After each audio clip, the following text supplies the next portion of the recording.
Hey there, I'm Stacy Johnson, and this is Money, the podcast where we talk about all things money, how to get it, how to keep it, how to grow it, and what it all means to you.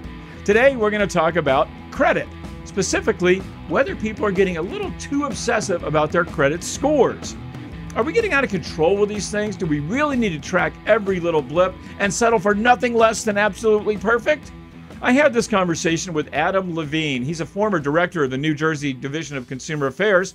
And when I interviewed him a few years ago, he was also the CEO of Credit.com.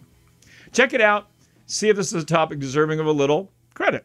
I am here with Adam Levin. Adam is not the president. Chairman, thank you, of Credit.com. So he is an expert at all manners of consumer issues, and especially in the credit arena. Mm-hmm. And I am here today, Adam, to present a rather controversial thing to you. I think people are too obsessed with their credit scores. I think generally people aren't obsessed enough with their credit scores. But again, it depends upon the context that you put credit score obsession into. Now let's be real too. Your business benefits, yes, when people are obsessed with their credit scores because they come to you and they get a free credit score. Right.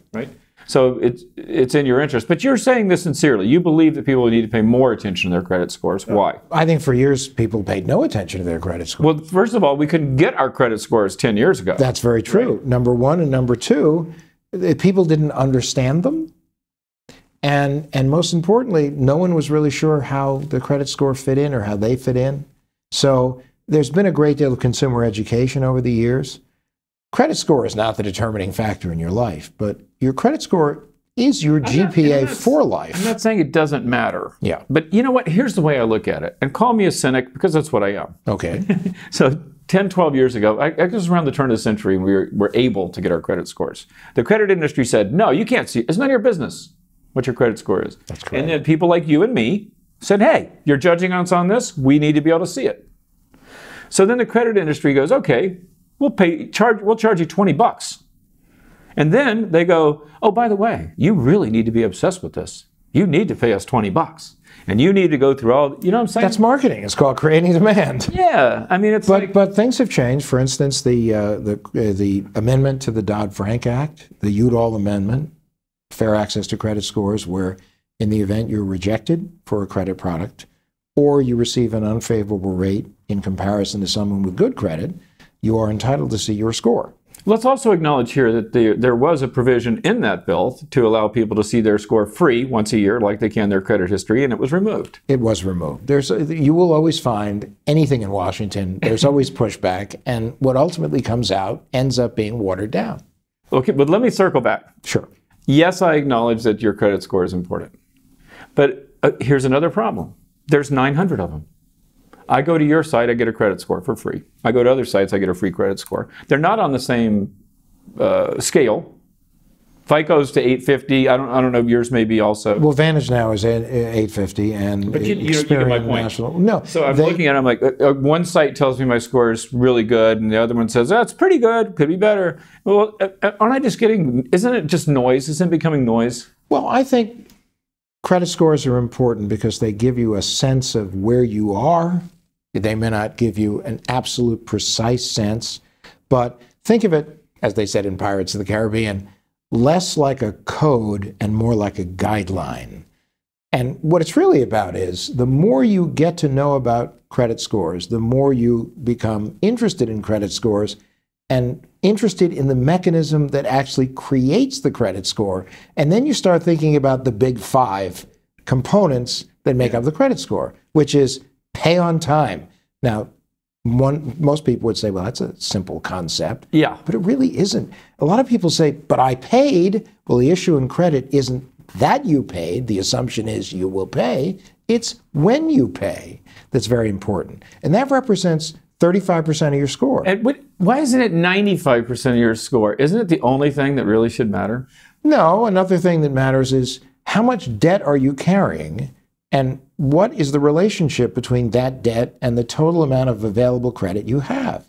Are you responsible in the fact that you not only pay your bills on time, but you're concerned about your balances and you want to make them manageable? You don't want to get into a situation where you find yourself being unable to afford to make the payment. Yeah, and your balance has something to do with that. Granted, but you know, from where I sit, and where I sit is getting lots and lots of questions on credit scores all the time. Sure. And I'm sure there's a large segment of the population that doesn't pay any attention at all and should. I get that. But it seems like a lot of people are just too freaked out. I mean, you know, look, okay, I'll use myself as an example. Now, look, if I'm going to buy a house, if I'm going to borrow hundreds of thousands of dollars, not now, a year from now, I will start obsessing on my credit score. Well, you have to start preparing. Right. But this is the important part of credit in general, is that credit can be a resume. It can also be a rap sheet if you don't pay attention to it. So you have to look at credit as if it's a portfolio, just like your investments are a portfolio, just like your identity is a portfolio. And you have to have an adult moment where you say, I'm managing these portfolios, and these portfolios represent my life, the quality of life that I will lead, the access that I will have to getting the things in life that I want, including paying less money to use money. So I have more money to invest. But, you know, and maybe we'll find a meeting of the minds here, because certainly I do believe, as I started to say, if I'm going to borrow money, especially big money, I'm going to pay real close attention to my credit score, and I'm going to give myself enough time to do something about it if there's something wrong. Right. I get that. But I also get that you want your credit score to be a resume and not a rap sheet. But I don't agree that they're on the same level as my investments, because here's why. I can take my credit score, and I do this. I don't pay attention to it at all. Why? Because I pay my bills on time. I'm 58 years old. I've never paid a bill late in my entire life.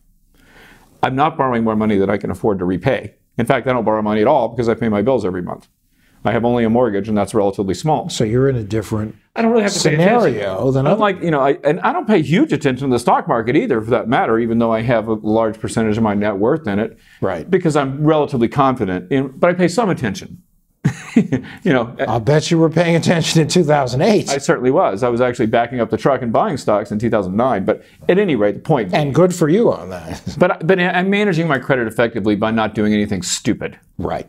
So I don't really have to be focused on it all the time. I really don't care whether my credit score is 810 or even 790. This is another thing people do, right? It's got to be 850. We're in a competitive society. I want a perfect score, even though over 770 doesn't do you a damn bit of good. Well, do you know they even say in relationships now that 850 is the new 10? So I do agree with you, though, that we do need to pay attention to our scores. But let me tell you another reason why you need to pay attention to your score. It could be an indication, an early warning sign that you're a victim of identity theft. And that's scary. And because we're living in a world now where it is inevitable that every business will be breached and every consumer will ultimately become a victim of some form of identity theft, it's less about minimizing your risk of exposure, because we all try to do that. It's about monitoring so you know where you are, and if you know if something strange happens, and then managing the damage. That's the way the world has shifted. That's why credit scores have also gained another important aspect that they didn't have before. But wouldn't it be better if I looked at my statements, you know, or pull my cell phone out and make sure nothing's on my credit card, nothing's gone through my bank account? Same difference, right? Wouldn't work if someone opened new accounts. Open a new account. Also, someone commits medical identity theft, and suddenly you end up with bills coming in from a debt collector. Let me go back to politics. Yes. If this is so important, and we know that it is.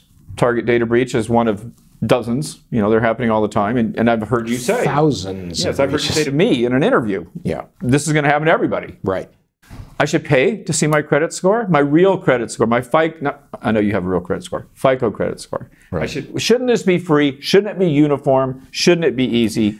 Well, one of the things that I have recommended with a number of my colleagues to members of Congress is that if you want to find a middle ground, because the concept is how do you balance everyone's interests fairly?